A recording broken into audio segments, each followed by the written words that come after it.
ଗଲେ ଆଜି ହାଟ ବାରି ବୋଲି କସ୍ପାର ବିକ୍ରି କରିବ ନୂଆ ଆଜ୍ଞା ଶ୍ୱଶୁର ଘର ଏଇଠି ଟୁଲ ଗଡ଼ିଆରୁ ଏଇଠି କେତେ ଘଣ୍ଟା ନାଗିଲା ଆସି ଚାଲି ଚାଲି କେତେ ଘଣ୍ଟା ଘଣ୍ଟେ ତ ଦେଢ଼ ଘଣ୍ଟା ନାଗି ଟୁଲ ଗଡ଼ିଆରୁ ଏଇଠି ପୁରା କାନ୍ଦେଇ କାନ୍ଦେଇ ରେଷ୍ଟ ମଝିରେ ରଖି ରଖି ରେଷ୍ଟ ନେଇ ନେଇକି ଆସୁଛ ମୁଁ ଡାଇରେକ୍ଟ ଆସି ହେବନି ଦେଖନ୍ତୁ ବହୁତ କଷ୍ଟ କରୁଛନ୍ତି ଏଠି କାଠ କେମିତି ନେଉଛନ୍ତି ଉଠେଇ ଦେବେ ନା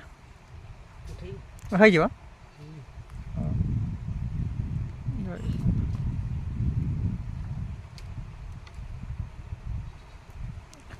ପଥର